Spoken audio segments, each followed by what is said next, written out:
2025, you are listening to Jack Stockwell here at Global Affairs Unfiltered, also broadcasting at K-Talk Radio. Today's the last day of the week that I'm going to be able to do a radio show. I leave tomorrow to go teach what I do for 4 days. I love doing that, especially to younger doctors who want to learn something, as opposed to the other doctors that will be present, who are just present for, for continuing ed credit. I always spend my time with students who are about to graduate or new graduated doctors who are just hungry to learn the intricacies of the upper cervical neurology, the nervous system that's concentrated in this part of the skull. I said yesterday I was going to do a health show because I can't do it Wednesday. That will probably be the second hour, and what I want to do during the second hour of this morning's broadcast is get into the turbo cancers that are just about to explode. Just as the side effects of the vaccine started showing up with terrible side effects, the further we got into it, the more people had additional boosters, the worse the symptoms became, and it started to take off logarithmically. With the kind of evidence that's starting to come out now about the fact that these trigger cancer, probably because of the, the SM40 that was deep inside the shots. Why was that in there? Don't know, but they put it in there, and now you're going to see a logarithmic increase in turbo cancers for those who receive the vaccine. I know some of you listening right now got it. Your saving grace to some degree may be the fact that you only got one injection. Hopefully that's it. But the experts are saying it doesn't seem to matter, except that, of course, those who got repeated boosters are definitely in the envelope of the onset of these turbo cancers. And I'll get to that during the second hour. During the first hour, I just want to follow up on a couple of themes from yesterday, because this situation between India and Pakistan is getting worse. And if there wasn't one nuclear nightmare somewhere, there's always one somewhere else to take its place. And this new element in the situation, in this escalation, is in respect to this, where this crazy, it's really getting serious, and I think this could escalate into a catastrophe very rapidly, given the fact that there are on both sides of the India-Pakistan crisis forces that either don't see the danger of this coming escalation or they don't seem to care about it. And given the fact that what is at stake is the livelihood of millions of people, it's not a very light matter, because if India goes ahead and breaks this water treaty from 1960 between India and Pakistan, then naturally it has the potential to endanger the livelihood of as much as 80% of the land of Pakistan. So basically the panic is giving Pakistan the anxiety about the prospects of their water being cut off. Now, I explained this to some degree yesterday, that of all of the waters coming out of the Himalayas that form the Indus, 3 of those have been, by agreement between India and Pakistan, 3 of those have been diverted through canals and whatever else, reservoirs, power dams, whatever, to Pakistan. And what happened was there was this terrorist attack on some of the Indian natives in the Kashmir, and they're still fighting over the Kashmir between the two to some degree. And it was done by some Pakistani rebels, terrorists. And so India says, we're going to cut the water off to Pakistan if you don't account for this. And Pakistan is saying, yeah, there were some terrorists, but they're not from us. It's not our people. We're terribly sorry about this. And so here you have a situation now where up to 80% of the farmland of Pakistan is totally dependent on this irrigation water coming from the Himalayas. And if you go to Google Earth, as I did yesterday afternoon, took a few minutes, and you look at this entire region, really the waterfront, the delta, the source, in other words, of the river, there's a mountain, a huge mountain between this source and Pakistan. And so the water has to go around this mountain and then divert it over to Pakistan. Now, the Pakistan railway minister, I don't know if we have a railway minister in this country, but we certainly have somebody that's in charge of the railways. He's the one who came out and said, if you turn our water off, we want you to know that we have 130 atomic weapons all aimed at India. So it's one thing for he said, she said, and you, oh yeah, well yeah, oh yeah, well oh yeah, back and forth. But when you go to the ultimate trump card, we have 130 atomic weapons aimed at your country. Now turn the water back on. And then on the other side, fortunately, you have forces who are absolutely a little bit more sane.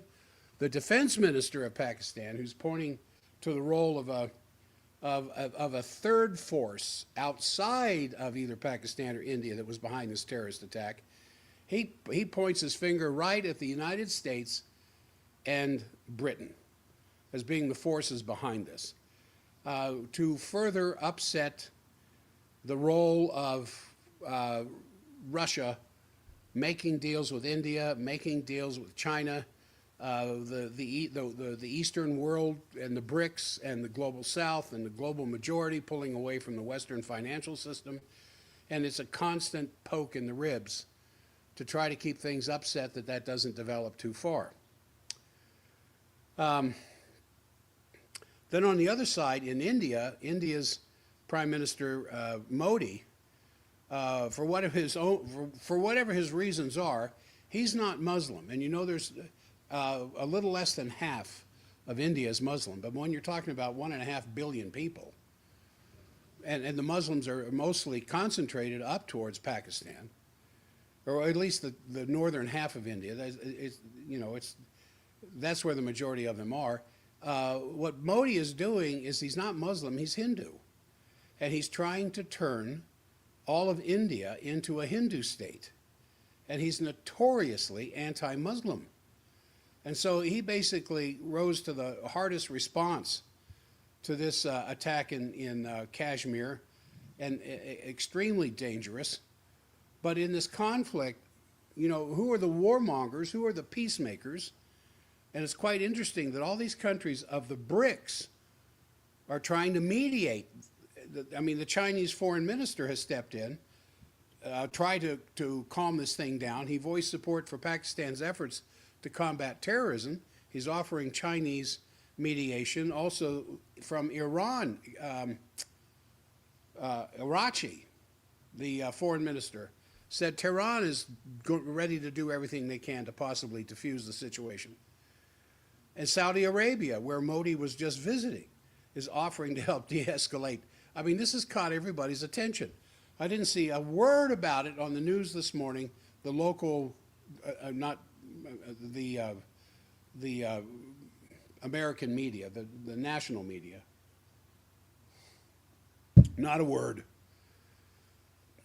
So it's quite important. I think the most important is what the Pakistani defense minister said, that the terrorist groups are being supported by the United States and by Europe, and particularly England, and that Pakistan was lured into this condition after September 11th.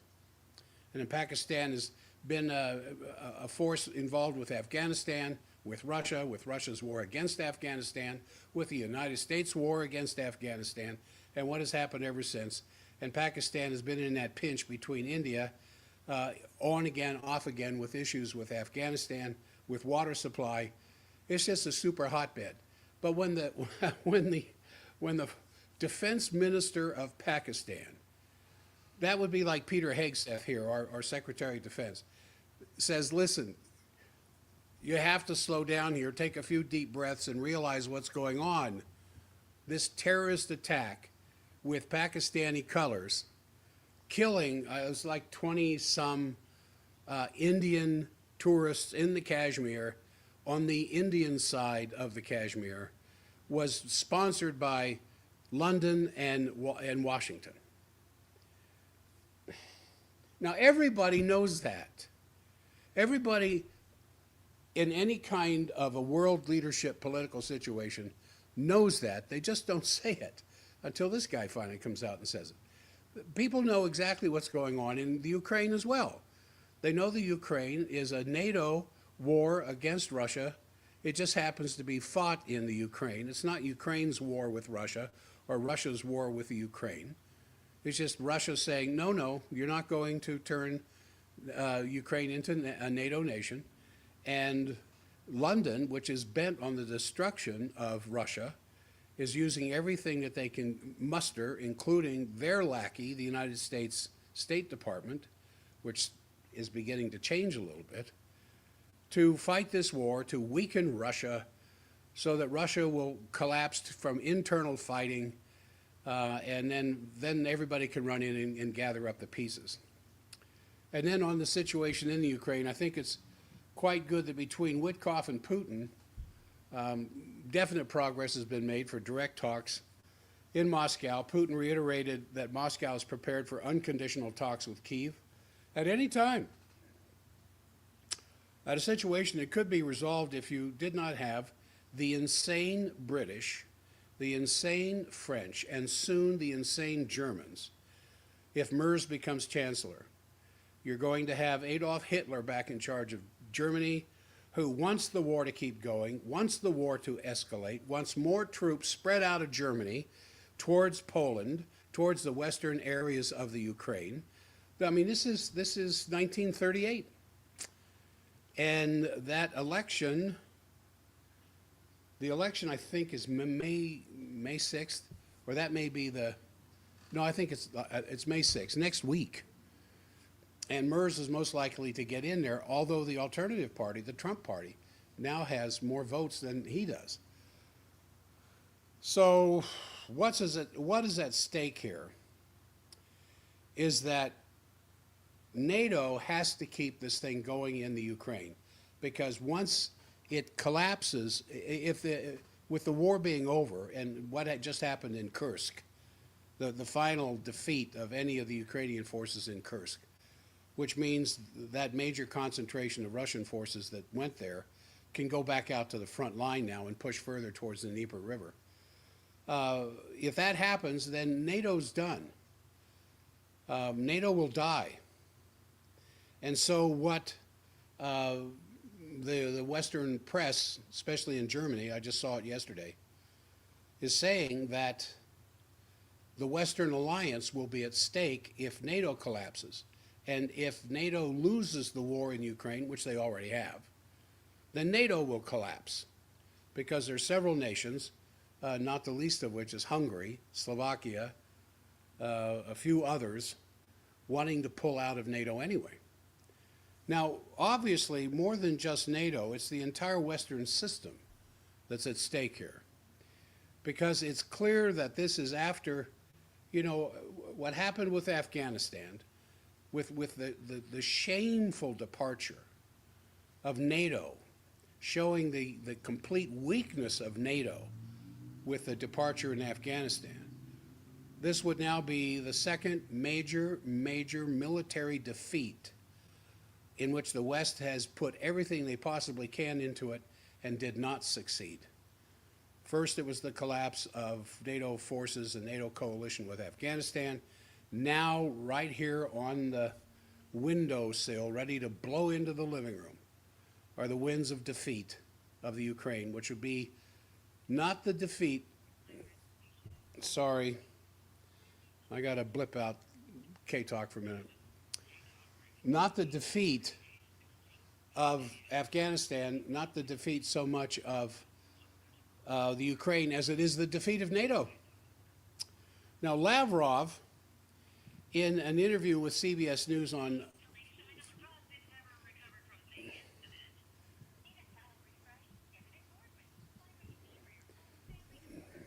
He was on CBS News Face the Nation on Sunday praising Trump for his critical attitude towards NATO, and said that Trump is the only Western head of state that who recognized the true reasons for the Ukrainian conflict, namely which was the NATO expansion to the east as a terrible mistake. So that's important, but it's also viewed by the global South, and I find it quite amazing that of all people, the Ugandan President Museveni, thanks, Paul, is taking the side of those who have a rational view of the conflict. Museveni was saying this: Western powers cause a lot of problems by taking sides in the conflict rather than remaining neutral and fair. Western imperialists are responsible for the escalation of the Ukraine conflict, and he accused the West of interfering in conflicts it has no part in. So, I mean, it's just simply misdirecting Kyiv instead of maintaining a neutral stance.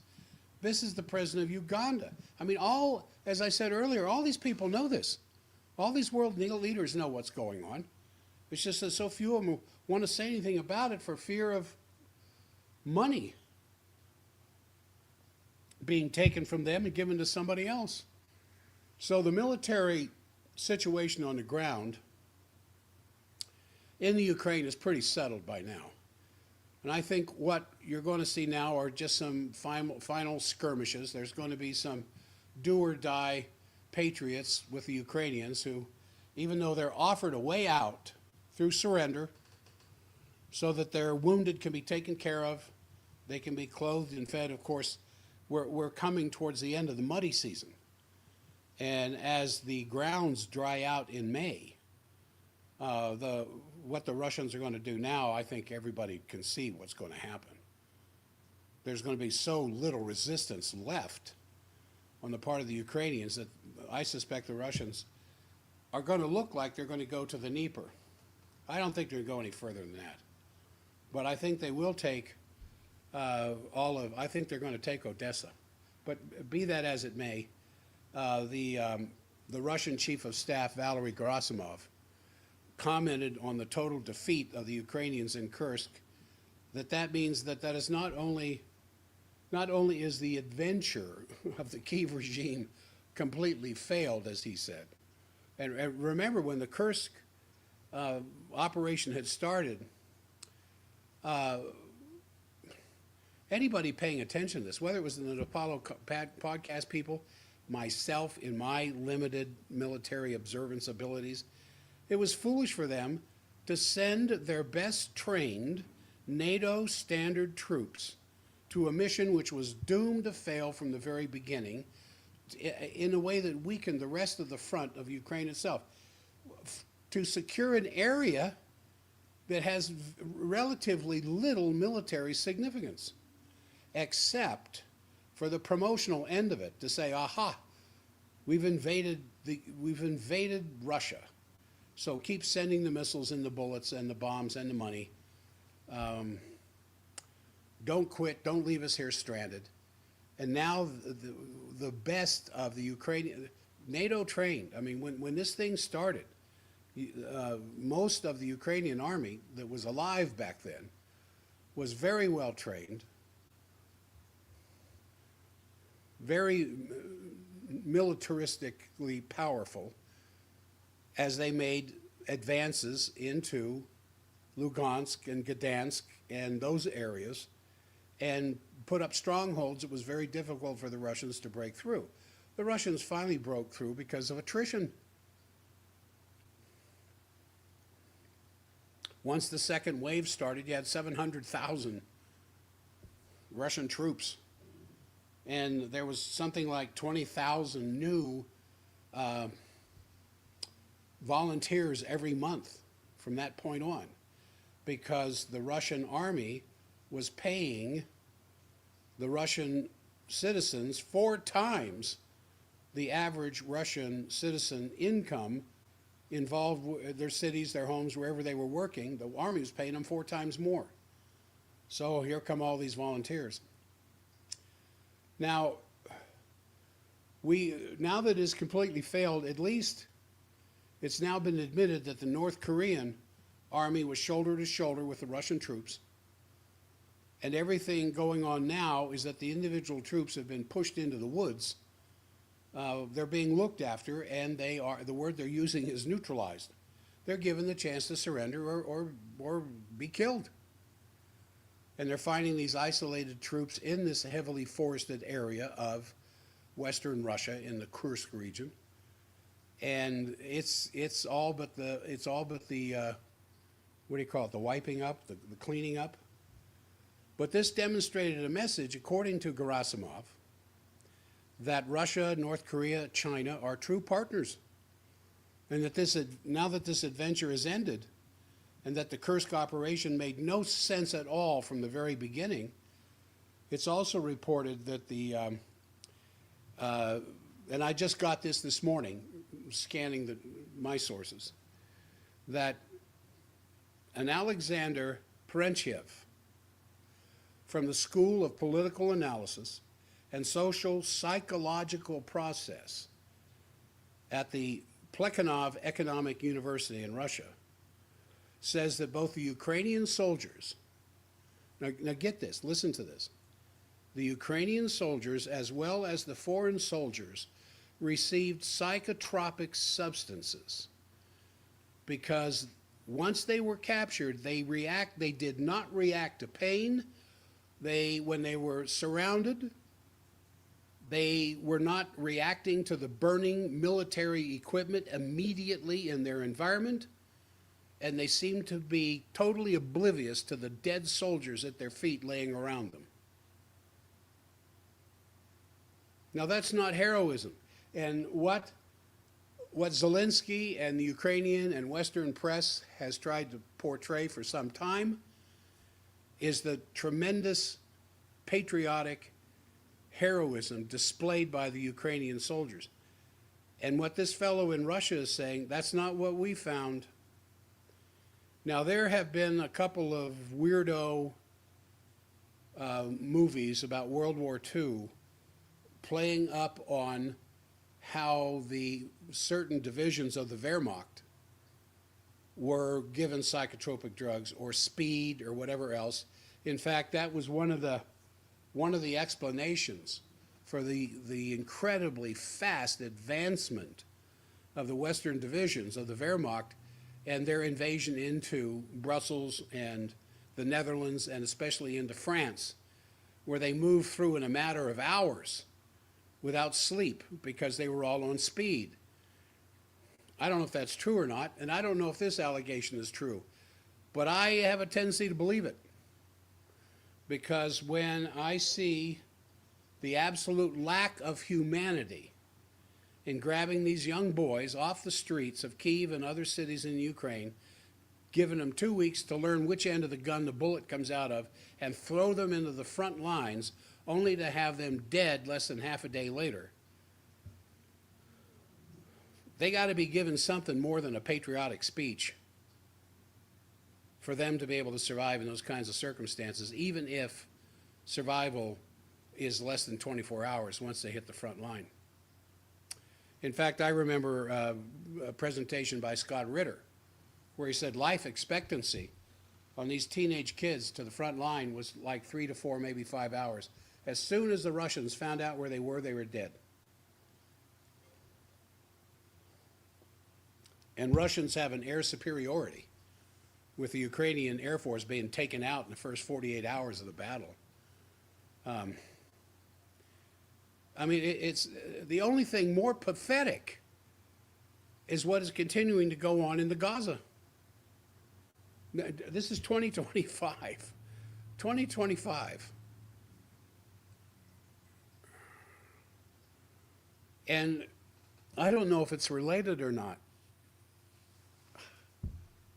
but China, I'll get to it in a minute, the nuclear power stations that China has now, and the fact that our governor is trying to push to get a nuclear power plant in Utah.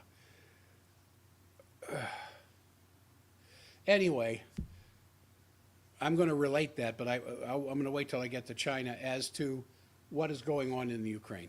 However, it's very clear that neither Kyiv nor NATO cared very much about their troops. I don't know why I didn't consider that earlier. I guess it never occurred to me. But after reading that report, I can believe it. Because I kept thinking, when the Western press would play up how courageous these young boys and girls were that were fighting for the homeland with the horrible Russian aggressor trying to steal it from them. Yeah, I can understand some patriotism. You know, if the Chinese had 5 or 6 large divisions in Laredo, across the river from Laredo, and they were moving up from Monterey, they were moving up from Tijuana, they were moving up along the Rio Grande to invade Texas, then I could see a lot of young Texans wanting to run to the battle to save their state, to save the country. But after a while, that wears out, especially when you're getting your butt kicked and you're getting pushed back further and further and further. And it just breaks my heart. It's also noted that the British, in a frenzy to keep this war escalating, that they're still talking about sending British troops into the Ukraine, and that they can hardly. They were talking about. Starmer was talking about that last week, and they can hardly afford to do that because they have a growing domestic political crisis in Great Britain. For example, World News is full of photos of Birmingham, which is the second largest city in England, where the garbage has not been picked up for 2 months because of a strike. The second largest city in England, a 2-month garbage strike. Now, in your neighborhoods where you live, if the garbage trucks haven't been there for 2 months, what would your streets look like?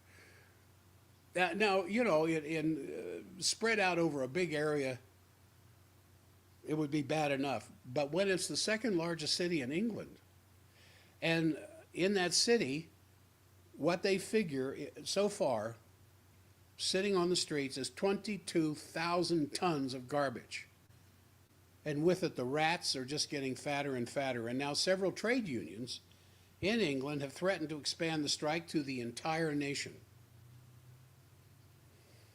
Now, how long does a strike have to go on before you get somebody's attention? Now, who's suffering the most? Of course, the residents, the local businesses. The garbage isn't being picked up. Are the local citizens in Birmingham with their morning tea sitting there saying, oh, honey, we'll just wait this out. They'll finally get this thing settled. Or do you think they're down at their local and federal offices banging on the doors to get some intercession to take place? That part isn't making the news. I've been watching for that. And there's also a big scandal around the closing of British Steel in the city of Scunthorpe in northern England, northeast England, where the Chinese who own that steel plant, even though it's an English steel plant, said their firm is inefficient and they're losing 700,000 pounds, British sterling, 700,000 every day, and therefore they want to close the steel plant down. It's the last operating steel plant in Great Britain, and a symbol of the complete de-industrialization of Britain that's been going on since World War II. And so for the Brits to keep that going is a complete sense of a loss of reality. Now, Macron and Starmer have now offered their peace plans, which is completely unrealistic, demanding security guarantees from the United States, which would amount to equivalent of Article 5 of NATO, and that Macron and Starmer are rejecting the neutrality of Ukraine and the demilitarization of Ukraine, which of course is what Lavrov was saying on Face the Nation. We only want a couple of things: the complete demilitarization of the Ukraine, and Ukraine is not going to be in NATO. And so Macron and Starmer are insisting that any negotiation can only start after a complete air, land, and sea ceasefire. So it's not realistic, but they keep pushing it anyway. Now, Putin has granted a 3-day ceasefire in recognition of the Victory Day, the 80th anniversary of the conquest of the last battle of the Wehrmacht against the Russian troops as they entered Berlin. And I told you that story of this Ukrainian that was in my office here not too long ago. There's a fellow I take care of, just a wonderful fellow, born and raised in the Ukraine, but in the Russian area. So he speaks Russian and Ukrainian. And he's been here for, boy, almost 20 years. But he has this beautiful Russian accent. And we've had some nice talks between us. He sees things over there a little differently than I do, and I would, you know, he's a Ukrainian national. Well, he's an American now, he's an American citizen. But still, his sister came with him one day here about a month ago for the first time. She wanted to see what I was doing that got her brother feeling so much better. And her brother, and I've told this story once before, but her brother said, Dr. Jack here has a morning talk show and he talks about the Ukraine. Oh, he does he? She says. And so we talked a little bit, and then she looked me just square in the eye and said, who won World War II? You know, an obvious test question. Who won World War II? And I said, well, the Russians did. And she just about jumped out of the chair because she rarely hears an American say something so accurate as that. And she says, actually, it was the Soviet army. I said, well, yeah, of course. But when I say Russians, I'm referring to the Soviet army. I think of Russia as Russia more than the Soviet Union, because Russia was Russia before Lenin and the revolution, and it's Russia again now. And she, well, how do you know that? I said, well, how do I know it? I study history. Obviously, there's no way in the world D-Day would have worked and continued to work with the coalition of the Allies against the Russian army. I mean, the German army, if Hitler hadn't lost half of his fighting force with Barbarossa and the loss at Stalingrad and the retreat from Russia. And then as the Russians start moving in and moving in and moving in, and eventually they get to Berlin before the United States does. That's why you see the Russian flag over top of the Reichstag in Berlin once the Soviets show up. And then shortly thereafter, the Americans come, they shake hands, the bad boy's gone, and now what are we going to do?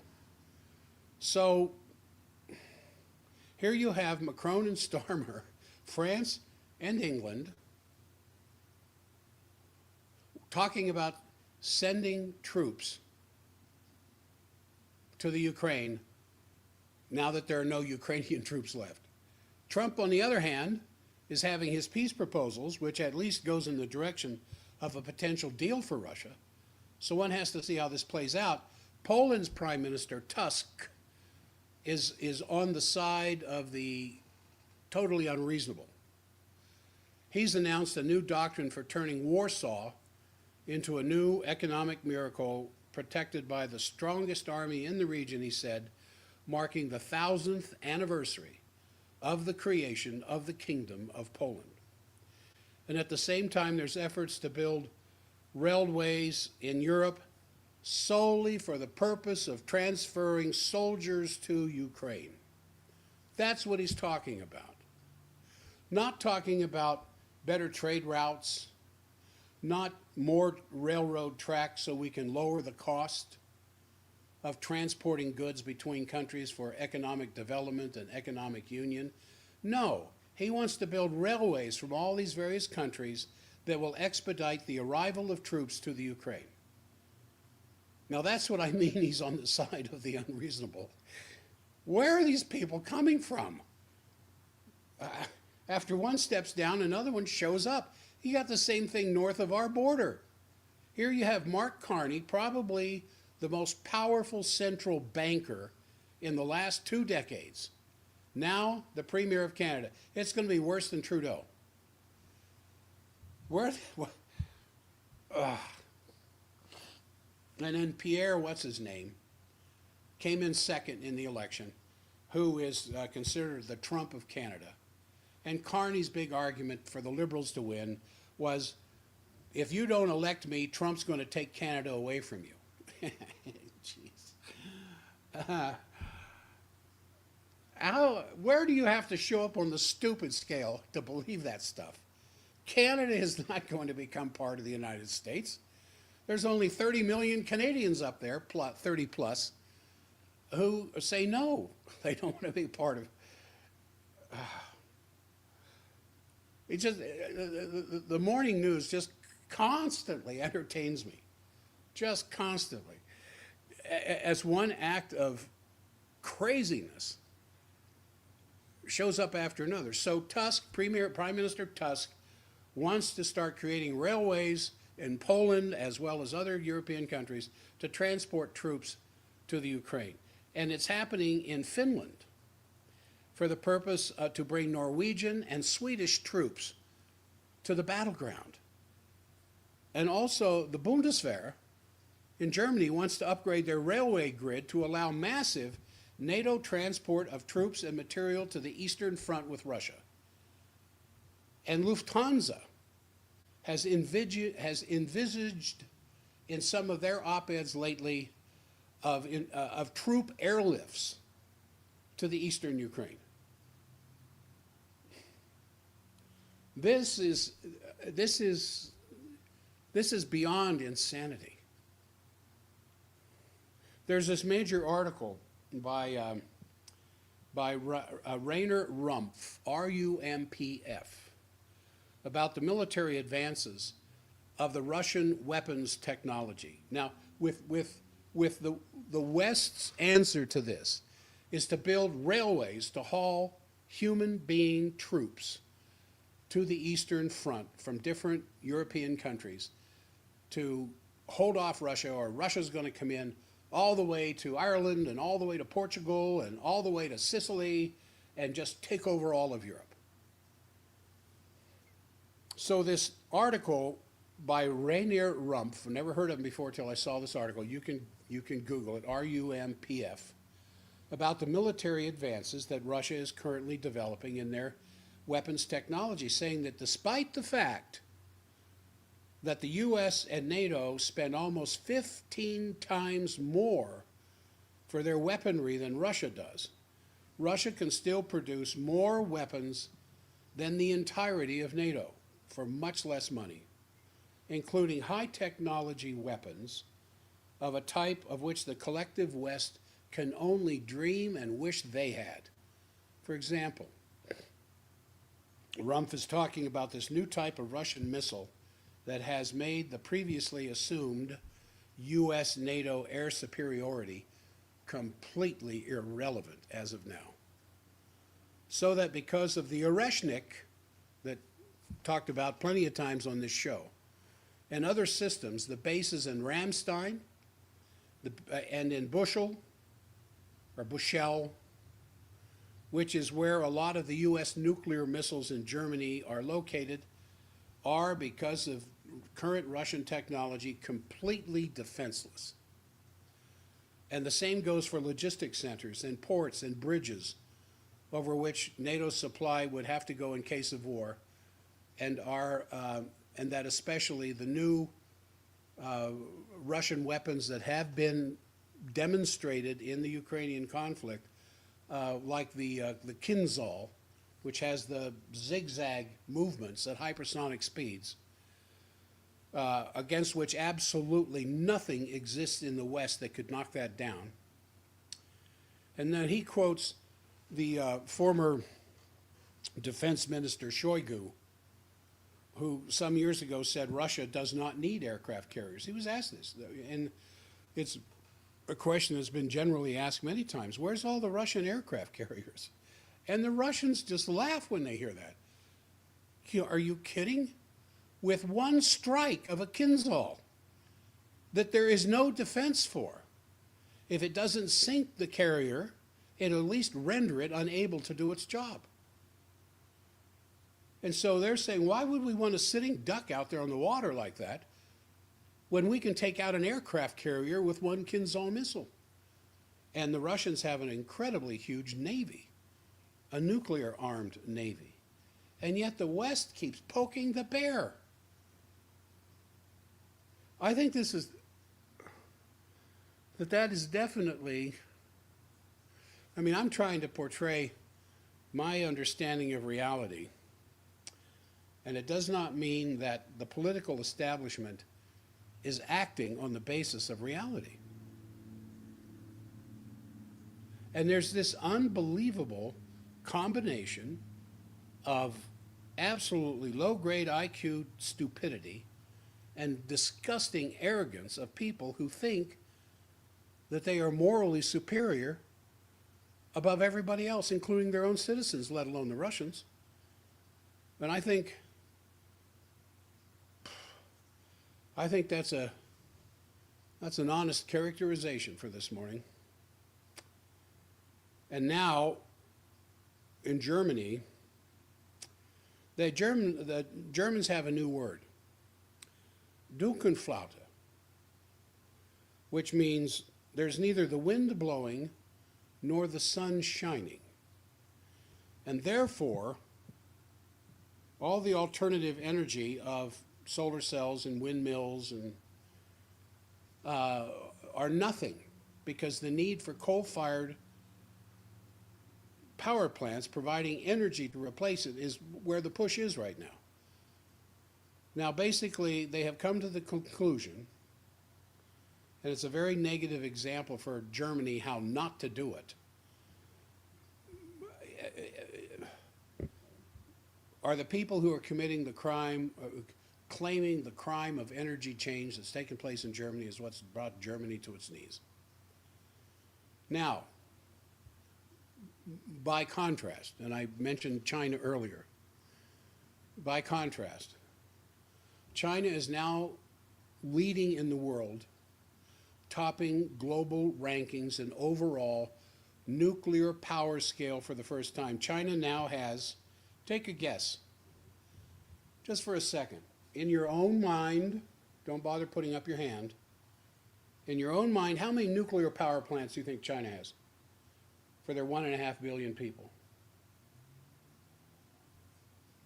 They have 102 nuclear power plants, including those in operation, those finishing up construction, with a total installed capacity of 130 million kilowatts of power, of clean energy, ranking first globally in terms of overall scale for the first time.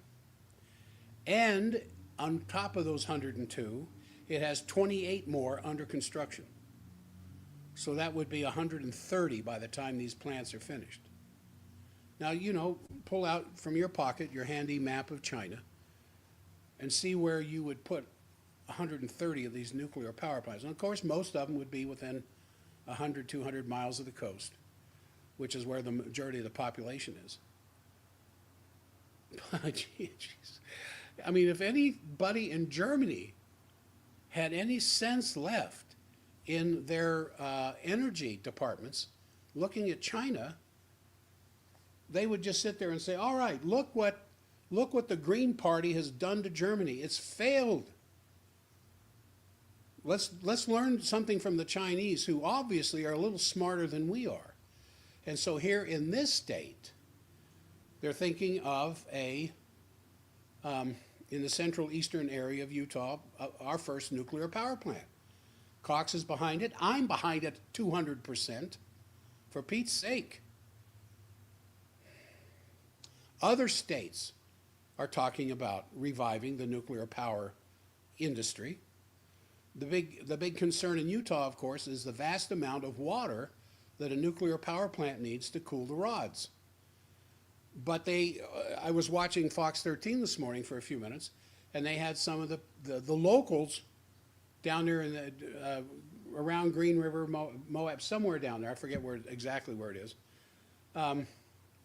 speaking before their commissions on how they felt about it. And to the last one, it was all about water. And yesterday on Fox 13, I noticed when they put up on the screen the drought map for Utah. It's pretty scary looking, especially the bottom half of the state where they would put in this nuclear power plant. Now, it's very interesting that with the still pending U.S.-Chinese tensions in the trade war, and there are even more voices coming out of the European Union regarding Trump and his tariffs in China, that this confrontation with China may not be the smartest thing, but especially from German industry.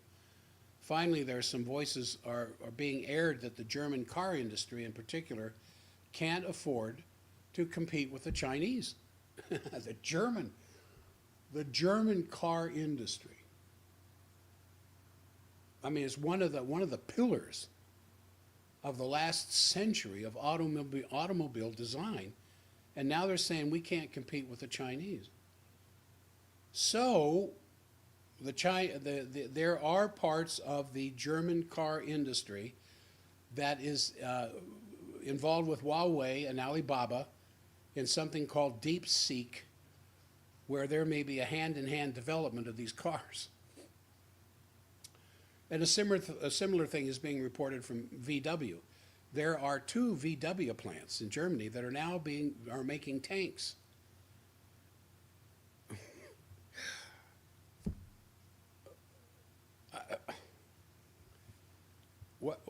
What can you say? Making tanks when the West just lost the war in the Ukraine, and they're making tanks. Well, anyway, the election in Germany is May 6th. Merz is supposed to be the elected new chancellor, who was the strongest representative of BlackRock in Europe for the last decade. You know, the stink gets so bad and so prevalent and so noxious that sometimes it's hard anymore to tell the difference between the stink and something that doesn't smell so bad. But there is something that smells worse than Germany, and it's in the Middle East. I've only got a few minutes left here, because it seems that Trump has dampened Netanyahu's ability to go to war with Iran, and the opposition in Israel against Netanyahu is growing massively. I mean, there's the 2 dailies, the Haaretz and Times of Israel, which are openly coming out against Netanyahu. And over the weekend, 10,000 people were demonstrating with photos of dead children from Gaza, which Security Minister Ben-Gvir has publicly, explicitly prohibited. But they're doing it anyway, and I mean, that didn't dissuade them. They wanted their fellow Israeli citizens, as well as citizens of the world, to see Palestinian children not just dead, but bullet holes in their heads. Well, that didn't stop the protesters from brandishing these photos.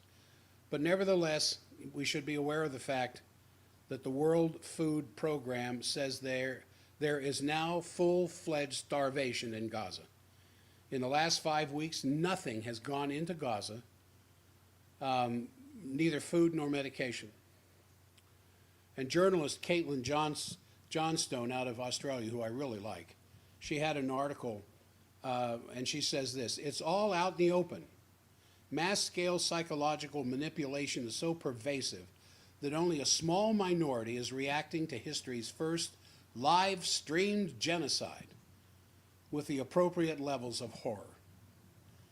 And she's saying that this is a Holocaust framed as a war of defense in response to a terrorist attack.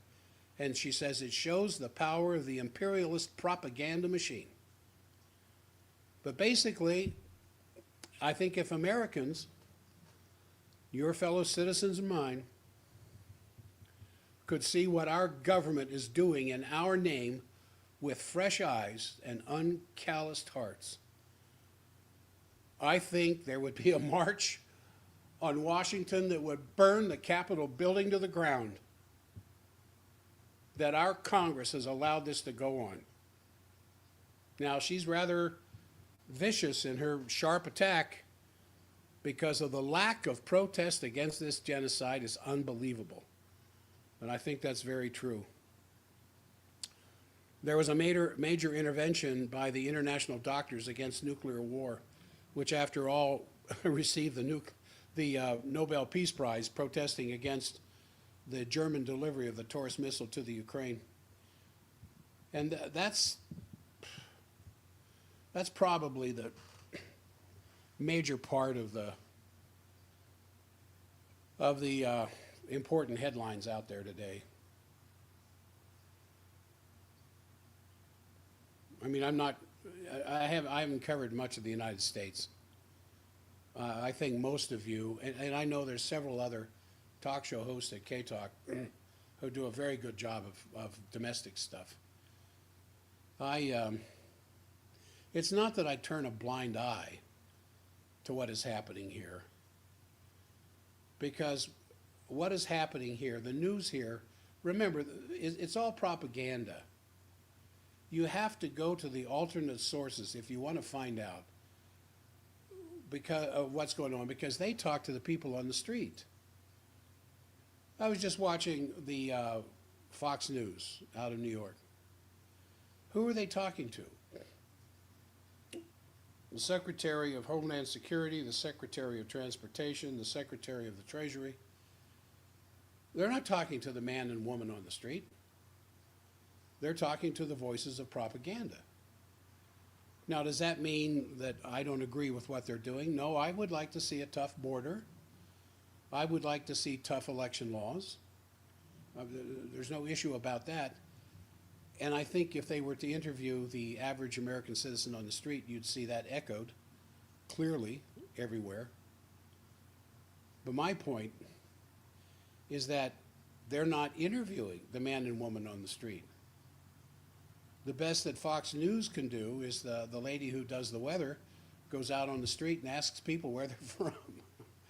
Where are you from? It's all part of the propaganda picture. Happy days are here. It's the 100th day of Trump's presidency. Look at all the things he's done in the last 100 days compared to what Biden did in 4 years. And rah, rah, rah, rah, rah. When the world is burning down,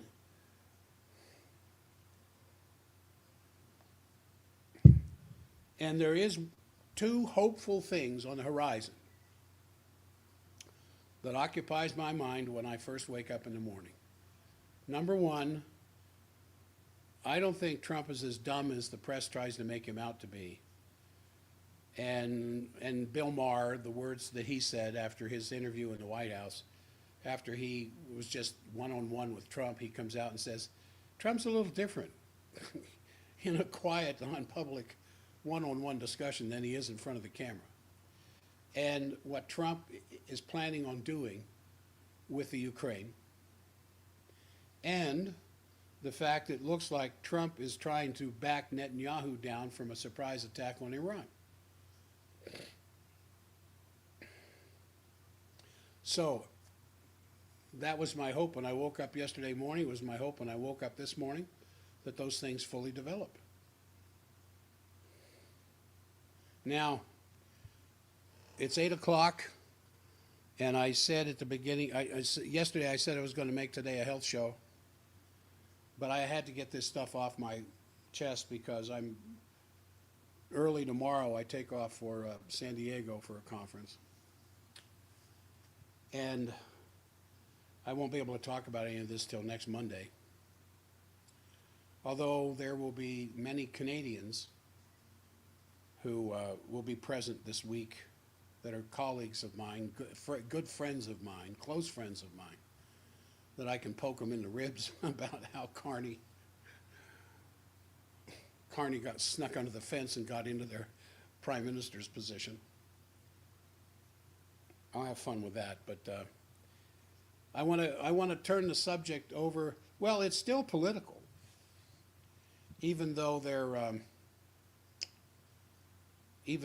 are uh, it's mostly a health concept, but it's all these oncologists who are warning, multiple oncologists who are warning turbo cancers are set to explode among the COVID vaccinated.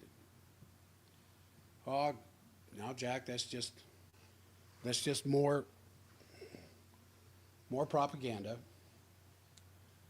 No, I have patients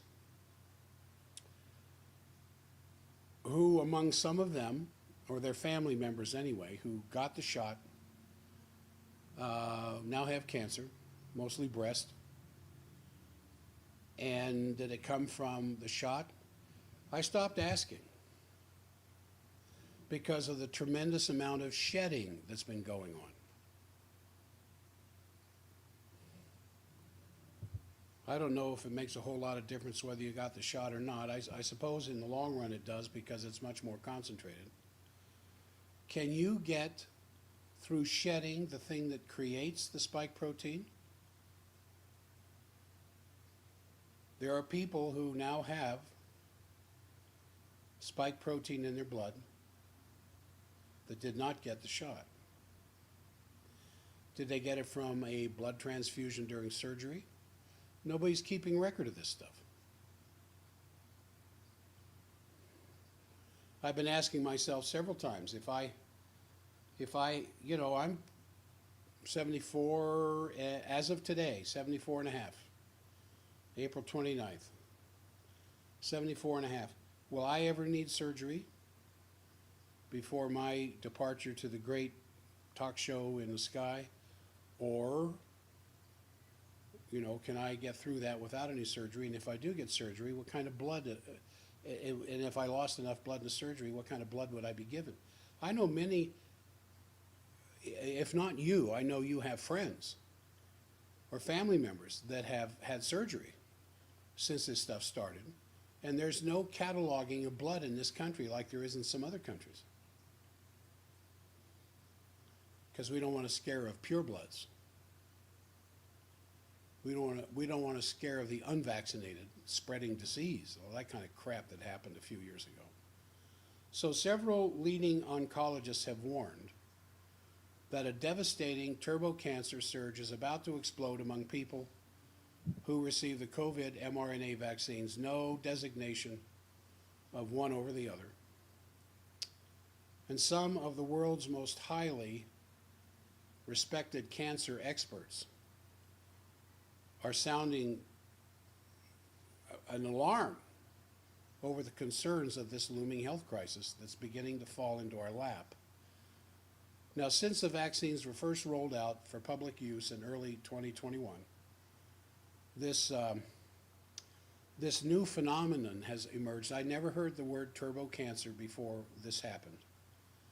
And it's been dubbed turbo cancers by oncologists because once something shows up in your symptomatology, a lump or whatever else, bleeding, some of the signs of cancer going on under the skin. Once they're diagnosed, oh yes, you have an you have a sarcoma, you have an adenosarcoma, you've got what all the different kinds, that within 3 months they're dead. With certain types of cancer, that even if they can be delayed or slowed down somewhat by chemo, not cured, of course, but slowed down, it doesn't matter what they do, within 3 months they're dead. Hence the term turbo. And these rapidly developing aggressive cancers have been soaring among people who received the mRNA vaccine. Now, let me rephrase that. It's soaring among those who had received the mRNA injection. And doctors are, many of them coming to the public now, have revealed that these cancers are so aggressive that seemingly healthy people, in some cases, are dead a week after they are diagnosed with cancer. And the doctors have revealed that while these turbo cancers have been skyrocketing, multiple oncologists are warning that the crisis is about to get far worse. And the warnings, of course, are related to traces of SV40, or simian virus 40, that was found in the vaccines, particularly in the mRNA injections from Pfizer and Moderna. And if you have listened to me at all in the last 30 years at K-Talk on health programs, as early as far back as the 1990s, I was talking about SV40 that they found in the early polio vaccines. And now they've found it in Pfizer and Moderna's shots. It doesn't matter which one you got. Is it in every batch? We don't know. There's a lot of things we still don't know about this.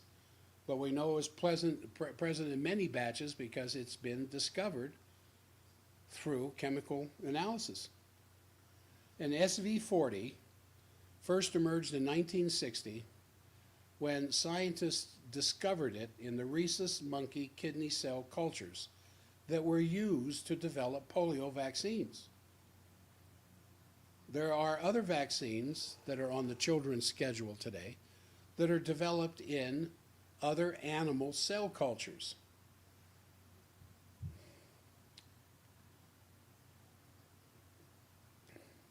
And the cell cultures, in particular, of the monkey kidney cell, was used to develop the polio vaccines, the polio injections. Now, SV40, which is a cancerous tumor-making machine, has what's called a large T antigen.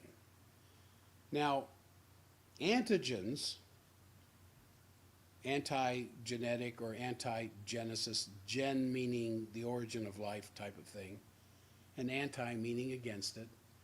Antigens are what triggers the aspects of the immune system. If you breathe in some new pollen floating around out there, and it gets through the lungs into the bloodstream, your body is going to make an antibody to it. If somebody sneezes, some bacteria goes flying across the room and ends up on you, and you weren't aware of it, and it ends up on the white of your eye, which is the most common transport system into the body. Because a lot of the things that end up in the mouth end up in the stomach. Stomach acid destroys it, so usually that's not a problem. But when stuff lands on the whites of your eyes, it's going to end up in the bloodstream. And if it doesn't belong there, your body's going to build an antibody to it. Your immune system will create an antibody. That's what we call an antigen. And so this SV40, this thing that makes cancerous tumors, has a large T antigen. And as such, a T meaning T cells. Your T cells are your first line of defense against antigens. And Mother Nature's antigens are different than man-made antigens like SV40. So it's considered, the SV40 is considered a molecular wrecking ball that smashes through your cellular control systems and the retinoblastoma protein pathways. Now, what does all that mean? We're back to the eyes again. The T antigen cells, the T antigen, this large T antigen that is in the simian virus, turns normal cells into rogue cancer factories because it so overpowers your T cell defense, your cellular defense, the first line of defense in your immune system. And several leading medical experts are now sounding the alarm about the presence of SV40 in COVID vaccines. And the warnings have revealed were revealed in a special report from John Bown, and it was displayed on InfoWars. Yeah, I know. And among the experts warning of the turbo cancer explosion are oncologist Dr. William Mackis, a statistician John Bedone, oncologist Dr. Angus Dalgleish, epidemiologist Nicholas Hulsher, and pathologist Dr. Ryan Cole, you've heard his name before, and others. And although there is no official medical definition for what doctors are referring to as turbo cancers, the term just simply means aggressive, rapid onset cancers resistant to treatment, which is why the onset of death is rather speedy because there is no treatment. And so doctors have reported that they're seeing a large surge in primarily young, healthy individuals. So not only is there a problem with myocarditis or pericarditis with the heart, but there's this turbo cancer thing. And the phenomenon is only impacting people who received the COVID injection. And these cases often present in a late state with metastasis that quickly turns fatal. We just started, Trudy and I just started consulting from a nutrition point of view, not treatment, mind you, of a person whose cancer is out of the lungs and in the bone, in the ribs. It's in the lungs, but now it's in the ribs. And they came to us, what can you do? And I kind of, well, Trudy trying to do the best that she can to help these people, I just kind of shook my head. I said, does this lady get the COVID injection? Well, Trudy didn't know. We don't ask anymore.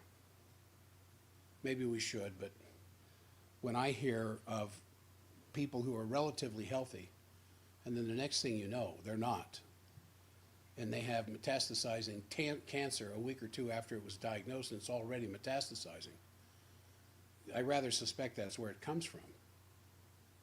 Now, in a historical sense, the person who was first to really raise the alarm about all this stuff is Ryan Cole up there in Idaho.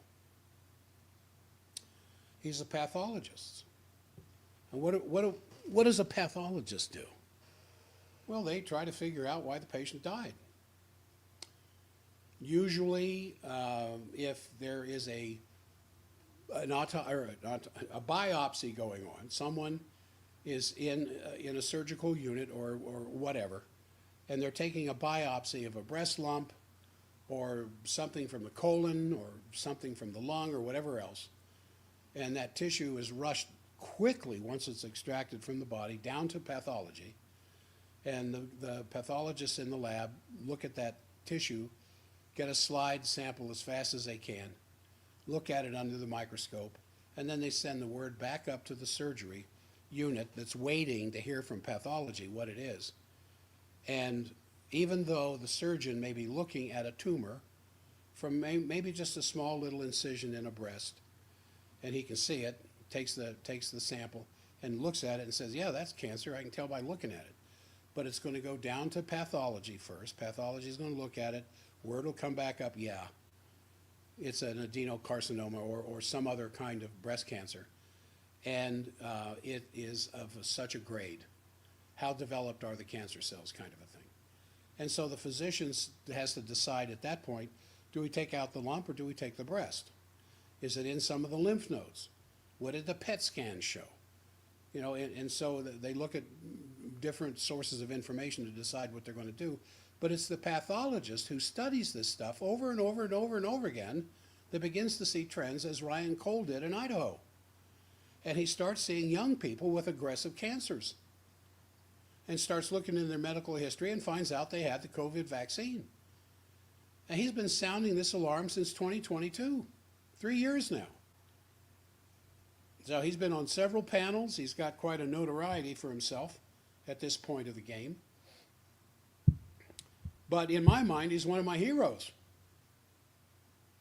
because the Idaho Medical Board came down on him like a ton of bricks, but he survived. And Idaho is, I think Idaho, I might be wrong, I remember reading, I think they banned the COVID vaccine in Idaho, if I remember right. Now, Ryan Cole said this on Epic TV's America's Thought Leaders. He said this: what's happening is these cancers we're used to seeing, their growth patterns and their behavior are completely out of character. So turbo cancer is something that wasn't there, and now all of a sudden it's everywhere. And he told the Epic Times in a later interview that he first noticed the uptick in these cancers after the vaccine rolled out in 2021. As I said, he started getting very vocal in 2022. And he believes researchers are starting to understand how these cancers occur. He said this: physicians are seeing multiple types of cancer in their day-to-day practice and in young patient cohorts where you typically don't see cancer. Although the increase in cancer has been blamed on missed screenings, you know it isn't due to missed screenings because young people don't typically get screened. And so cancers are increasing at a rate above what's expected. And these countless doctors, clinicians, pathologists around the world have confirmed this. This isn't just isolated to our country. And in addition, these cancer patients who have recovered, unfortunately, see their cancer return even more aggressively than ever after they receive a COVID shot. Why would they do that? Why do Starmer and Macron want to send troops to the Ukraine? Because they're insane. Maybe that wasn't fair. I should not compare someone whose life is in the balance against what in many cases is terminal cancer to miscreants like Macron and Starmer. I apologize for that. Oncologists are saying their patients who've had cancer, went into remission, have been cancer-free for years, then they get a booster, and then suddenly the cancer pops up again. And what's unique about turbo cancers is that they do not respond to traditional treatment because the cells have been altered in the bone marrow, and the natural killer cells and the other parts of the T cells that are your first line of defense against cancer aren't doing what they're supposed to be doing. So they come out of the bone marrow where they're born of mast cells, and then they're trained to be soldiers, released from the marrow into the bloodstream to go after not self. They're not doing it. And the studies and the case reports of various cancers following mRNA in vaccinations have helped the experts understand the potential mechanisms that may be allowing these cancers to proliferate. So in a Belgian study published in the journal Frontiers of Oncology, researchers presented the first case of malignant lymphoma in mice. Malignant lymphoma is an adverse event that follows mRNA injections. And 2 days after receiving a booster dose of Pfizer's mRNA vaccine, one of the 14 mice suffered spontaneous death 2 days after the injection. And then upon examination, the 14-week-old mouse had abnormally large organs and cancerous lymphoma in the kidney, in the liver, in the spleen, in the heart, and in the lungs. And usually you do not get cancer in the heart. There are 2 organs in the body that never ever get cancer. Now I just told you one was the heart, and now they're finding cancers in the heart. What's the other organ in your body? If you know this, you win the $1,000 prize. And K-Talk will pay for it. Dick will pay you the $1,000. What's the organ in the human body that never gets cancer? The spleen. And why? Because the spleen is the reservoir of your antibodies. That's why. And it's an organ that medicine says today is a vestigial organ that we don't really need. Just like oxygen. Oxygen is just one of those worn out members of the periodic table. We don't really need that anymore. Let's go on to argon. Now let's use nitrogen. There's like, what, 4 times as much nitrogen in the atmosphere as there is oxygen? Let's go to nitrogen-breathing people. So although showing direct causality it's very difficult to do that. If I moistened my finger and I poured salt on the end of my finger and I tasted my finger, that kind of causality is very easy. The salty taste of my finger, the only thing that's different is I poured salt on it. It must be coming from the salt. Therefore, salt caused that reaction. But when you get to something like the complexity of cancer, especially in a turbo-type cancer, you can't just point the finger and say it was these vaccines. Although it seems rather obvious, there's a lot of complexity that's involved, and so authors who are writing these research reports say their findings add to these clinical reports of malignant lymphoma developed following the COVID-19 vaccine. But in January of 2023, a paper in Medicina, researchers presented the case of a 66-year-old man who had developed swollen lymph nodes 10 days after receiving his 3rd dose of Pfizer injection. Further testing said the patient was diagnosed with stage 2 non-Hodgkin's lymphoma. And a literature review found 8 additional cases of non-Hodgkin's lymphoma that developed shortly after the COVID mRNA vaccination.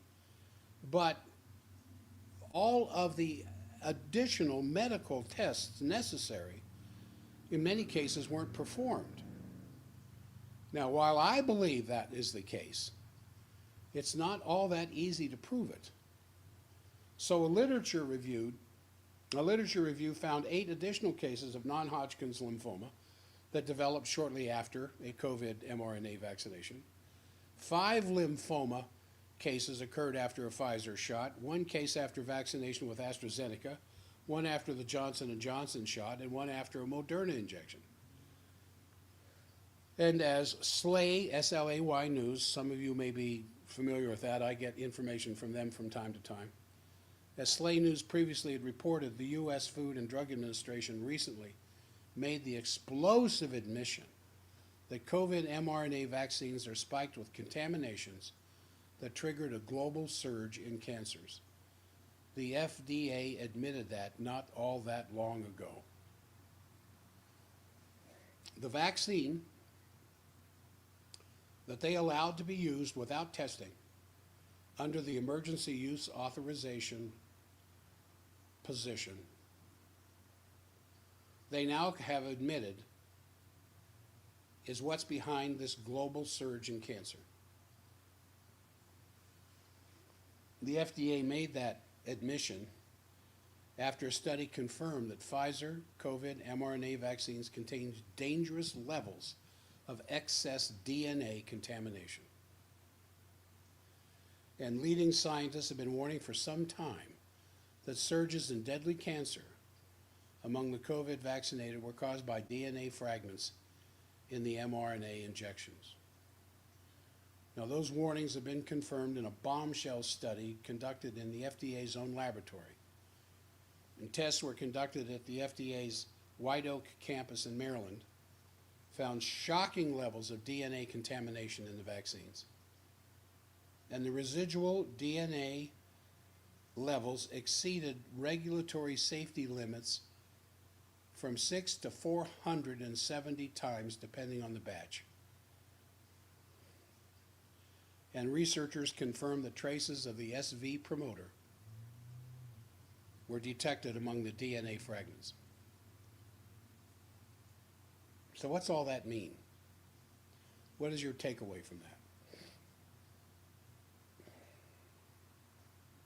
Was that intentional or is this accidental? Did DNA fragments accidentally show up in the vaccine? Did the SV40 promoter accidentally show up in the vaccine? Was there some poorly trained tech in the assembly line that wasn't careful? Where do you get DNA fragments? It's not like you can order it online from Amazon. Where do you get SV40 promoter? That's a hotly controlled element. Yeah, I agree with you. Just what you're thinking right now. That's what I'm kind of thinking. Now, I was going to explain DNA a little bit more, but I've explained it enough. I don't want to bore you. But I just want to say that DNA doesn't do anything. DNA doesn't cause this or that. DNA is a blueprint. That's all it is. There are other things that cause things to happen based on the DNA blueprint. DNA doesn't make something happen in your body any more than burying a set of house blueprints in a yard somewhere will make a house grow out of it. It's just the blueprint. There are several other chemical reactions taking place based on that DNA blueprint design to build whatever that DNA is the blueprint of. It might be a human body. It might be an apple. It might be a rattlesnake. But the DNA, when you get 23 chromosomes that's made up of DNA from mom and 23 from dad, and you create a new life, and it is a new life at that moment of creation because it is independent.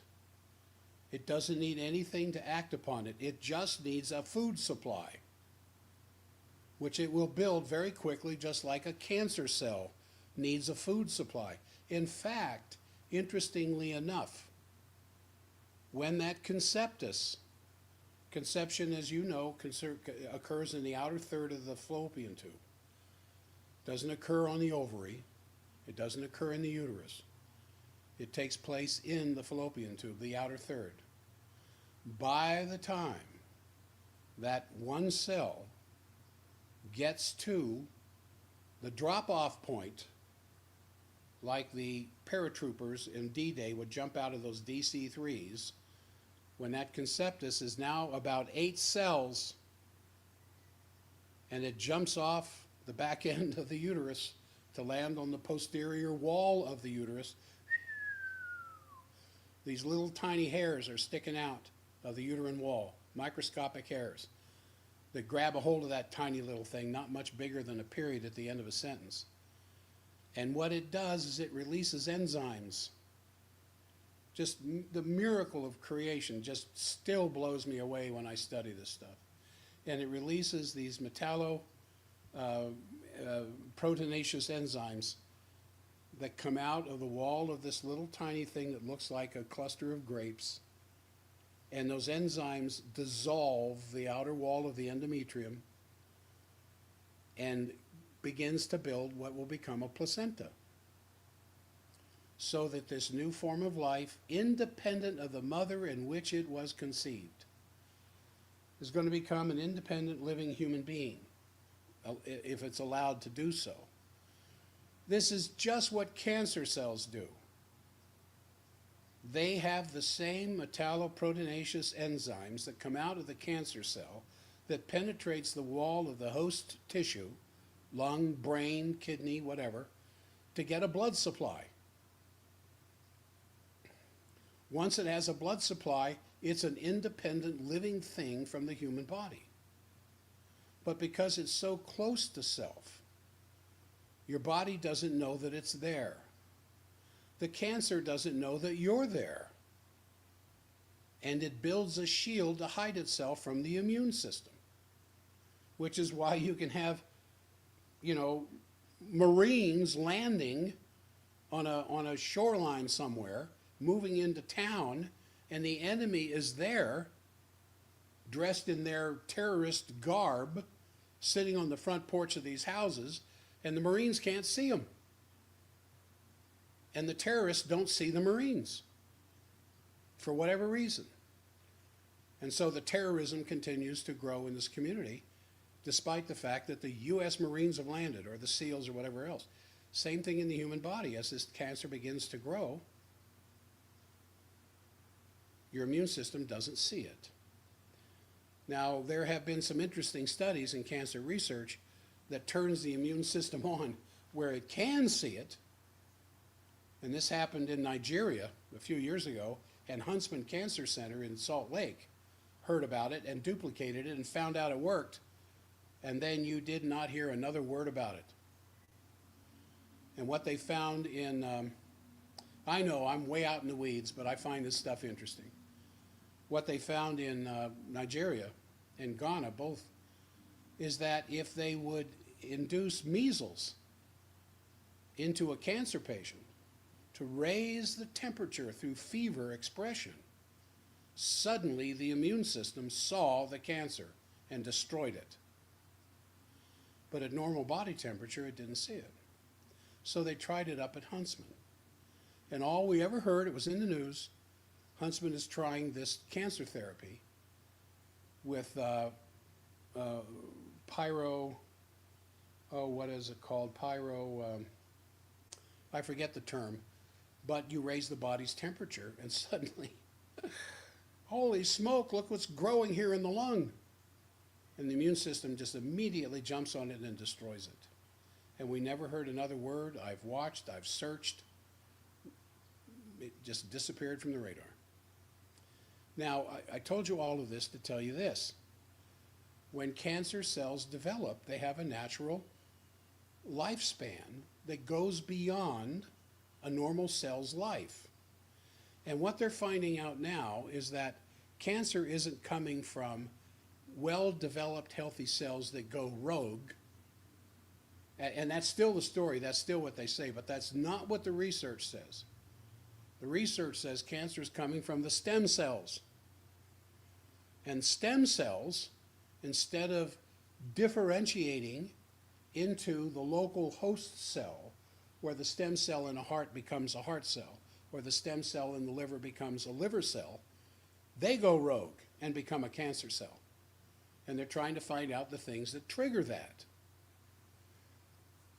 Stem cells are throughout the entire body. They were first discovered in the 1880s by Dr. John Beard in Scotland, an embryologist. He called them vagabond cells because they're everywhere throughout the entire body. They're in the umbilical cord, flowing to the baby. And these stem cells, when triggered by local growth factors, replace cells that are programmed to die inside a particular tissue, like liver cells. They have a 3 to 4 month lifespan, and they have to be replaced by something else. So the adjacent stem cell, as local growth factors are released, that undifferentiated stem cell, because stem cells in an undifferentiated state, meaning they haven't become different yet, are the same throughout the entire body. And so when you get stem cell injections, the idea is for that stem cell to go into a knee joint, to go into the heart, to go into ligaments, wherever else, and local growth factors of that host tissue will trigger that stem cell to become healthy cells of the tissue that's damaged, hence the idea behind stem cell therapy. Now, the problem with the stem cell when it becomes cancerous, for whatever triggered it, doesn't follow the life schedule of the host tissue. It takes on a life of its own. Now, what's all this got to do with turbo cancers? What they're finding out now with this SV40, it's called an SV40 promoter. It promotes the growth of cancer. Who would put a cancer-promoting chemical in a vaccine? What kind of a Joseph Mengele mindset would do something like that? And DNA fragments. As I was saying earlier, DNA doesn't do anything in and of itself. It's just a blueprint. That the RNA inside the nucleus with the DNA carries that blueprint out into the cell, into the cytoplasm, to all the tiny little machines that exist in that cell, not the least of which is mitochondria, telling these little machines what to do based on the DNA blueprint that's in that cell. So that a differentiated stem cell in the myocardium, the muscle of the heart, as that stem cell matures, replaces a heart cell that's ready to go to the great blood pump in the sky, is replaced by a new cell. That new cell picks up the genetic design of the cell it's replacing, and now it's a new, brand new heart cell. This happens billions of times a day in the human body. As cells turn over, it's called apoptosis, which is the programmed life cycle of a cell. And different cells have different lifespans. Brain cells have a very long lifespan, as one might think. Red blood cells, about 3 to 4 months. Liver cells, 3 to 4 months. Cells that line your mouth, your inner cheeks, and your gut, lifespan of 3 to 5 days. Because everything's going by, it's brushing that stuff off constantly. And it has to be replaced constantly. Now, when you put in DNA fragments along with the SV promoter, what are these DNA fragments going to do if they get inside the nucleus of the cell?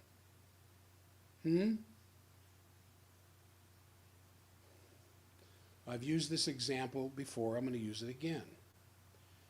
You want to play a nasty trick on your neighbor who's building a house entirely too close to your house. And you've done everything you can to stop that from happening. But that house is so close to your house that if somebody in that adjacent room were to pass the gas, you'd hear it in your room. That close. I know that might be a little crass, but I'm trying to make a point here. And the only way you have in your macabre, dark, deep state mind to punish them for what they've done is you go over one night and you take the blueprint page out of the blueprints that describe the size of the hole in the wall that the windows are going to go into. And you do it in such a way that when the builders come in the next day who are going to start cutting the holes in the plywood where the windows are going to go by the measurement that that blueprint says. And it just ends up being 3/4 of an inch wider than the windows that have already been ordered, that are being manufactured, that will be delivered in 2 weeks. The hole for that window is 3/4 of an inch wider than the specs for that window. And you kind of laugh and snicker as this is going on. Where's this coming from? And all of a sudden, you see the holes cut in the plywood, upstairs, downstairs, the front room, windows, garage, everything else. And the windows show up, and they don't fit. Because as they put the window up into the hole to attach it to the framing there with the sheet or the plywood, there's a 3/4 inch gap. And it's not just that window, it's all of them, because the blueprint was changed. So you get these little DNA snippets that end up in this shot that actually get into the cell, which we were told from the first day these vaccines were discussed, no, they can't change the DNA of the cell because they can't get into the nucleus. The spike protein ends up on the outer wall. This is what we were told. Spike protein would end up on the outer wall of the cell. The immune system would see it. and it would trigger the cell to make spike protein. Now, how's it going to do that without DNA changes? So that the cell would make the spike protein, so the cell would be making its own vaccine quality material, so the immune system would see the spike protein, make an antibody to it, and now you are immune to COVID. You won't get COVID, you'll never get COVID. The spike protein will disappear in a matter of days, and you will be able to be saved from an ignominious death. Well, in my mind, that stunk to the high heavens the very first day I ever heard that. I've had many of my podcasts taken down from YouTube because I've talked about what I'm talking about right now. We'll see if Meta and X are going to be a little less censor-oriented from here on out. As to whether these things survive. But the important thing is they found SV40 promoter, which they know promotes cancer. They found contamination of DNA fragments in both Pfizer and Moderna vaccines. What were these things doing in there? Because something can't get into a vaccine unless you put it in there. So these DNA snippets changed the DNA of the cell every bit as much as you running next door in the midnight hours and changing the DNA blueprints of the house, sitting there in the main room where they're rolled out on top of a plywood table, telling them the size of the holes to cut for the windows. Now you've got different holes. And in the body you have the cells functioning a little bit differently. You have ovaries that are now infertile. You have testicles that are creating sperm cells, but the sperm cells don't know what the hell they are. They can't even swim. You have kidney cells that are working against the function of the kidney, and with the SV promoter promoting kidney tumors, liver tumors, lung tumors, bone tumors, brain tumors. Almost out of nowhere. And in some cases, death in a week from diagnosis. Usually it's a couple of months. For a cancer under normal medical therapy, meaning chemo and then surgery or radiation, maybe not surgery, it depends on how the tumor responds, over several months. I heard of a lady that just started chemo, and she had her first injection, and I think it's a 4 to 5 month therapy, and it takes 4 hours. I think it's once a week, and they go into the oncology lab, and they sit there on a little chaise lounge while they've got an IV. It takes 4 hours for all of the red devil solution to get into the bloodstream and do its job. It's called red devil. That particular oncology drug is referred to as the red devil. I think a better name would be the golden angel. What are you putting in me? We're putting into you the golden angel. Why in the world would you tell the patient you're giving him the red devil? And that's another story. So my whole point here is the warning that is coming out now from oncologists, not just here in America, but worldwide, that turbo cancers are set to explode. Now, what do they mean by explode when the fact that there's far more cancers with very short life expectancies showing up more and more over the last 3 years? What does about to explode mean? Well, just what it intimates. It depends on what was in your batch. Now, I know you didn't get the shot, but you know people who did. I have patients who did. I don't believe, and just kind of an internal survey, we never lost a patient to COVID.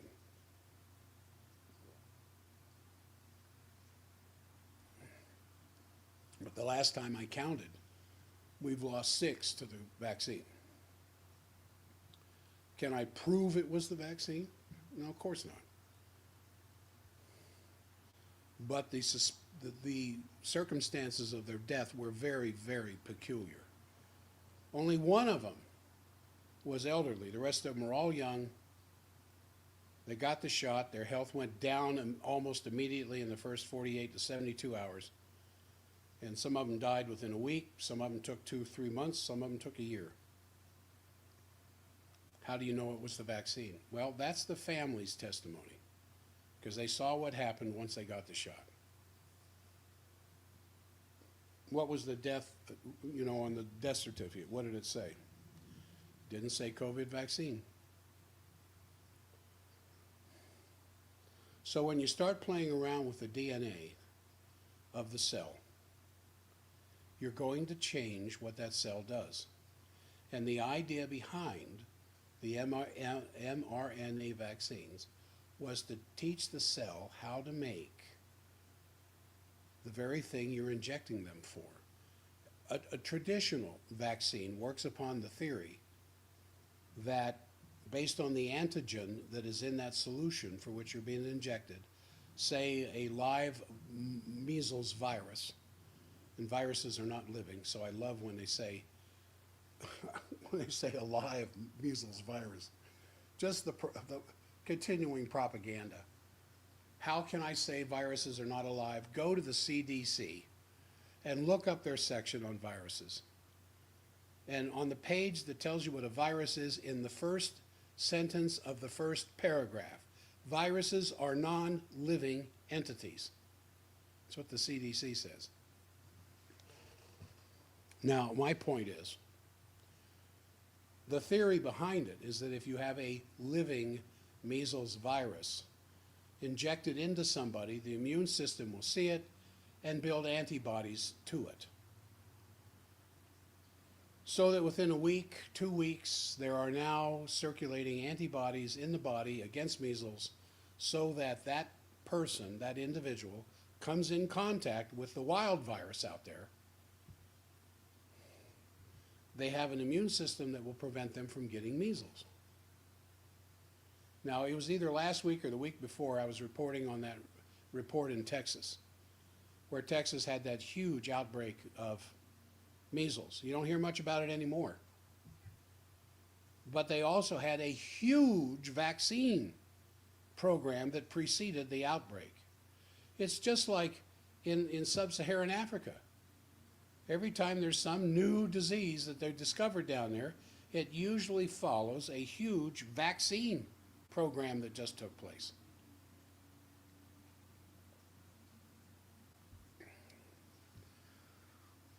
What are some of the other side effects? Well, one of them, besides turbo cancers, is this tremendous amount of allergies that are showing up. Have you noticed this? I used to get allergies every spring. They were really bad. And so I started using some standard process products once I studied them. And frankly, I can't remember the last time I had an allergy. In all honesty, I can't. It's been 4, 5, maybe 6 years. I use Allerplex, Allergico, and Calamo. We have a Jack's pack for allergies. I guarantee you, in hours, it'll stop the allergy. And you continue to use it through the rest of the allergy season, and you won't have any allergies. Or at least the type that has been plaguing you. Itchy, watery eyes, sneezing, sinus congestion. I've even seen some food allergies respond to this. It's one of the Jack's packs. And you just ask for the allergy Jack pack. I think there may be 4, but I think there's just 3 products in it. And it just immediately resets the body's hypersensitivity a lot of which is controlled by the hypothalamus, to whatever that allergen is. And an allergen, like an allergen doesn't have to get into the bloodstream. It just has to get in deep into the lung tissue. And the lungs are doing everything they can to get rid of it because they have a sensitivity to that allergen that creates an allergy. Now, a true blood allergy can only happen when a protein that does not belong in the bloodstream gets in the bloodstream. Allergies come largely from proteins, live, active proteins that get into the bloodstream. It's like when little kids will get egg too early, or they'll get peanuts too early, or they'll get some other food ingredient, shellfish or something, too early before their digestive systems have fully developed. And that particular protein gets across the blood barrier in the gut and gets into the bloodstream. And then they develop an allergy to shellfish, or an allergy to strawberries, or an allergy to peanuts or soy or whatever else, and then that allergy might be there the rest of their life. But what I'm talking about are the seasonal type allergies. So, you pick up some pollen, grass pollen or cotton tree pollens or whatever else. We have the treatment for that. It is extremely effective. One of the Jack's packs, the Allergy Jack Pack. I just wanted to mention that because in connection to this COVID stuff. There's so many other materials that are present in these shots. The way you're supposed to build immunity to something is it gets on the whites of your eyes, or somehow it gets through the little tiny holes in your hands. Your hands are covered with tiny little holes, microscopic holes. Or it's in food or in water, or it gets past the gut or whatever else, and it gets into the bloodstream, this active protein, and your immune system does not want an active protein in the bloodstream because that active protein can react with something and change the physiology of whatever it is it reacts with. So your immune system goes after it just like a duck on a June bug. And then you get an antibody to it. And then usually thereafter, depending on your sensitivity, it may never bother you again. Now, when you get an injection, you're bypassing your primary immune defensive system, the T cells. The T cells are the first cells in your immune system to react to an antigen that got in the bloodstream or the lymph. The T cells go after it, your white blood cells. They just go after it to destroy it, the macrophages. And to chew them up, eat them up, and get rid of it. But there's a messaging system that occurs when the T cells become activated that activate the beta cells, the B cells, in your humoral defense to build an antibody, which takes a week to 14 days. A week to 10 days. Usually is all it takes to build antibodies. So that when you run across that antigen again in the future, the antibody is there to tag it and destroy it. Neutralizing antibodies will neutralize the enemy. That's the way it's supposed to happen. But with vaccines, the theory behind that is you're getting the cart before the horse now. And you're going straight to the second line of defense, bypassing the first line, which is where the dysregulation of the immune system begins to appear, because you've got the immune system response upside down, which some experts are claiming this is where autoimmunity is coming from. I have different feelings about that, but that's kind of the word on the street. So it's hard to beat Mother Nature. It's hard to come up with a system that's better than what she created for us. But we're always trying to do it. We're playing around with our food supply. We're playing around with medicines. We're playing around with the air, the water, thinking that somehow we can come up with a better system than what Mother Nature has. I just need to bring my keyboard back up here. So that's... I had a couple other things I wanted to get into. I wanted to get into the latest scam of, not the latest scam, it's been around for a long time, high blood pressure. and the scam behind that, but I got stuck on myself talking about the cell and cancer and these experts, several leading, and they're oncologists, not just your average run-of-the-mill medical reporter type doctor. These are leading oncologists around the world. Ryan Cole is not an oncologist, he's a pathologist, but he studies the tissue. And he sees, a pathologist is kind of at the end of the life and death cycle, either trying to determine, the cause of death, and the medical examiner relies heavily on pathology to determine the cause of death. And so Ryan Cole's there in a position to see this stuff on an almost daily basis. He was one of the first people back in 2022 to come out warning there's something terribly wrong showing up here.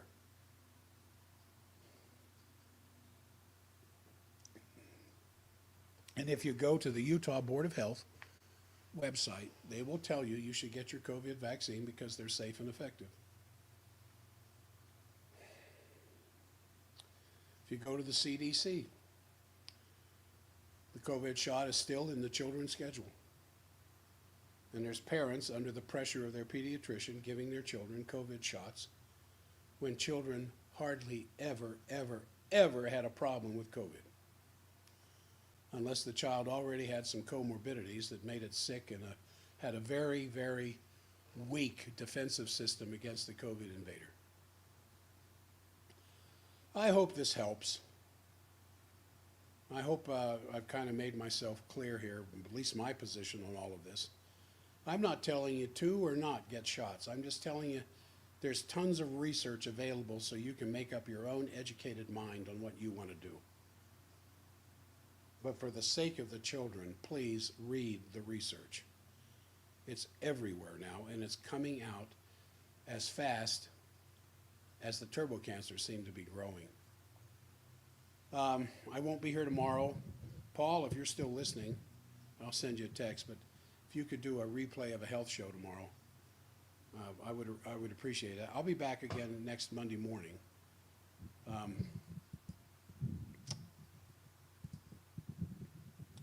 To pick up the banner and get the good work done. So I'm going to bring an end here. I tried to save this at K-Talk yesterday, and it would not let me save it. I don't know what was wrong with the recorder, but it would not let me save it. And I'm going to try to save this one, but I'm going to bring my stream to an end. Thank you for the people who are part of the stream today. I hope this helps, as I said. I hope you've learned something from this. But the thing I want the most is I hope I stimulated you to do some research on your own. Don't take this because I said it. Well, where'd you get this? Well, I heard Dr. Jack say this. No. You do your own research. You make up your own mind. Because I'm telling you, in all honesty, I could be wrong.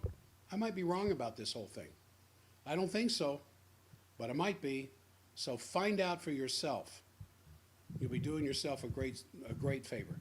So until next Monday, I'm Dr. Jack Stockwell here at, well, it says Global Affairs because the first half was politics, but also at ForbiddenDoctor.com.